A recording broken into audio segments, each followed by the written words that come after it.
Habacuc. Chapitre 1. Déclaration que le prophète Habacuc a reçue dans une vision. Jusqu'à quand, ô Jéhovah, faudra-t-il que je crie au secours sans que tu entendes? Jusqu'à quand faudra-t-il que j'appelle à l'aide sans que tu interviennes contre la violence? Pourquoi me fais-tu voir l'injustice? Et pourquoi tolères-tu l'oppression? Pourquoi cette destruction et cette violence autour de moi? Pourquoi toutes ces disputes et tous ces conflits? La loi n'a aucune force et le droit n'est jamais appliqué. Les méchants oppriment les justes, c'est pourquoi le cours de la justice est faussé. Regardez les nations et voyez, soyez étonnés, soyez stupéfaits. Car de votre vivant, il va arriver quelque chose que vous ne croiriez pas, même si on vous le racontait.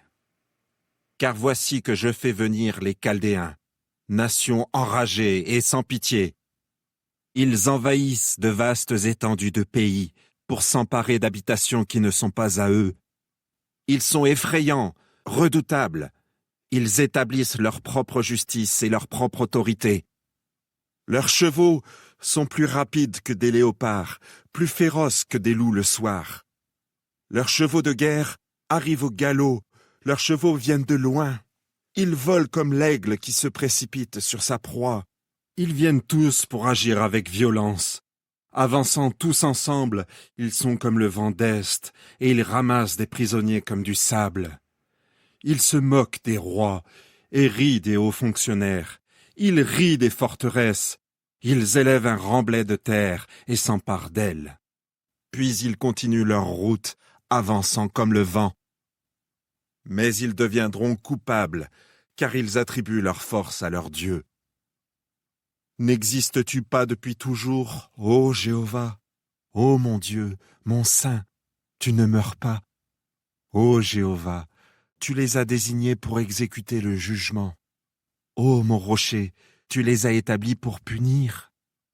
Tu as les yeux trop purs pour regarder le mal, et tu ne peux pas tolérer la méchanceté. Alors, pourquoi tolères-tu les traîtres et gardes-tu le silence quand un méchant engloutit un plus juste que lui?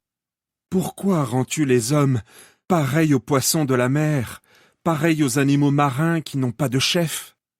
Il les pêche tous avec un hameçon, il les prend dans son filet de pêche, il les ramasse dans son filet. C'est pourquoi il se réjouit beaucoup. C'est pourquoi il offre des sacrifices à son filet de pêche et fait des sacrifices à son filet, car grâce à eux, sa portion est copieuse et sa nourriture est de qualité. Continuera-t-il donc à vider son filet de pêche? Continuera-t-il à massacrer sans pitié des nations? Chapitre 2. Je resterai à mon poste de garde, je me tiendrai sur le rempart, je guetterai pour voir ce qu'il dira par mon intermédiaire et ce que je répondrai quand je serai réprimandé. Alors Jéhovah m'a répondu, « Écris la vision, inscris-la clairement sur des tablettes pour qu'on puisse la lire facilement à voix haute. Car la vision est encore pour son temps fixé, mais elle court vers sa réalisation et elle ne mentira pas. Même si elle tarde, continue à l'attendre, car elle se réalisera sans faute, elle ne sera pas en retard. Regarde l'orgueilleux, ce n'est pas quelqu'un de droit, mais le juste vivra par sa fidélité. Oui, parce que le vin est traître, l'arrogant n'atteindra pas son but. Il rend son appétit vorace comme la tombe, et comme la mort, il n'est jamais rassasié. Il continue de réunir toutes les nations et de rassembler pour lui tous les peuples. Tous ceux-ci ne diront-ils pas contre lui des moqueries, des allusions et des énigmes? Ils diront « Malheur à celui qui accumule ce qui n'est pas à lui et qui ne cesse d'augmenter sa dette. Jusqu'à quand? Tes créanciers ne se lèveront-ils pas soudainement? Ils se réveilleront et te secoueront violemment, et tu deviendras pour eux quelque chose à piller.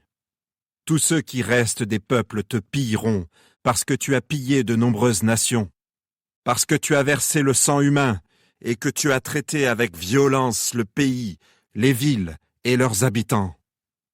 Malheur à celui qui fait un profit injuste pour sa famille, afin de placer son nid en hauteur et d'échapper ainsi à la main du malheur. Tes complots ont amené la honte sur ta famille. En éliminant de nombreux peuples, tu pèches contre toi-même. Une pierre du mur criera, et une poutre de la charpente lui répondra.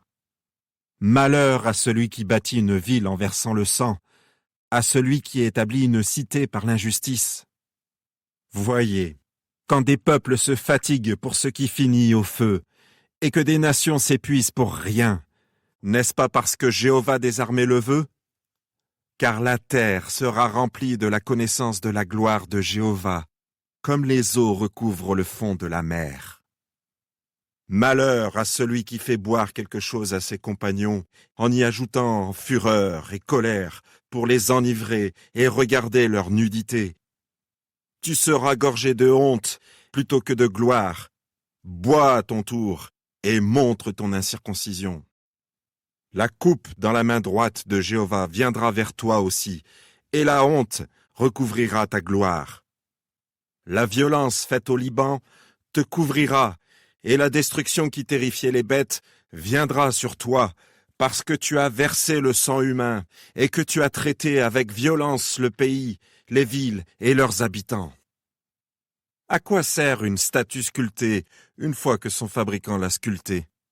À quoi sert une statue moulée qui enseigne des mensonges, même si son fabricant a confiance en elle? Il fait des dieux sans valeur, qui sont muets. Malheur à celui qui dit à un morceau de bois, « Réveille-toi » ou à une pierre muette, « Lève-toi, enseigne-nous » Vois, ils sont recouverts d'or et d'argent, mais il n'y a pas le moindre souffle en eux. Mais Jéhovah est dans son saint temple, que toute la terre fasse silence devant lui. Chapitre 3. Prière du prophète Habacuc sous forme de complainte. Ô Jéhovah, j'ai entendu ce qu'on dit à ton sujet. Ton action me remplit de crainte, ô Jéhovah. Fais-la s'accomplir dans le cours des années, fais-la connaître dans le cours des années. Au milieu de l'agitation, souviens-toi de faire miséricorde. Dieu est venu de Théman, le saint du mont Paran. Sa majesté a couvert le ciel, et sa louange a rempli la terre. Il brillait comme la lumière, 2 rayons jaillissaient de sa main, là où se cachait sa force. L'épidémie le précédait, et la fièvre brûlante le suivait. Il s'est arrêté et a fait trembler la terre. D'un regard, il a fait bondir les nations. Les montagnes éternelles se sont brisées, et les collines anciennes se sont courbées. Les chemins d'autrefois lui appartiennent. J'ai vu le malheur dans les tentes de Couchan. Les toiles des tentes du pays de Madian ont tremblé. Est-ce contre les fleuves, ô Jéhovah, est-ce contre les fleuves que ta colère brûle? Ou est-ce contre la mer que ta fureur est dirigée? Car tu es monté sur tes chevaux, tes chars ont été victorieux. Ton arc est sorti de son fourreau, il est prêt. Les bâtons sont chargés de mission par un serment. Tu as fendu la terre avec des fleuves. Les montagnes se sont tordues de douleur en te voyant. Des pluies torrentielles se sont abattues, l'abîme d'eau a rugi. Il a levé ses mains bien haut. Le soleil et la lune sont restés dans leur demeure grandiose. Tes flèches sont sorties comme la lumière. Ta lance a brillé comme l'éclair. Tu as parcouru la terre avec indignation. Tu as piétiné les nations dans ta colère. Tu es sorti pour sauver ton peuple, pour sauver ton oint. Tu as écrasé le chef de la maison du méchant. Elle a été démolie de fond en comble. Tu as percé la tête de ces guerriers avec ses propres armes, quand ils se précipitaient pour me disperser. Dans leur cachette, ils se réjouissaient de dévorer un affligé. Tu es passé par la mer avec tes chevaux, par le bouillonnement des eaux immenses. J'ai entendu, et je me suis mis à frissonner. Au bruit, mes lèvres ont tremblé. La pourriture est entrée dans mes os. Mes jambes se sont mises à trembler. Mais j'attends calmement le jour de la détresse, car il va venir sur ceux qui nous attaquent. Même si le figuier ne fleurit pas, et que les vignes ne donnent pas de fruits, même si on ne récolte pas d'olives, et que les champs ne produisent pas de nourriture, même si le petit bétail disparaît de l'enclos, et qu'il n'y ait pas de gros bétail dans l'étable, moi, toutefois, j'exulterai en Jéhovah. Je trouverai ma joie dans le Dieu qui me sauve. Le souverain Seigneur Jéhovah est ma force. Il rendra mes pieds aussi agiles que ceux des biches. Il me fera marcher sur les hauteurs. Au directeur musical, avec mes instruments à cordes.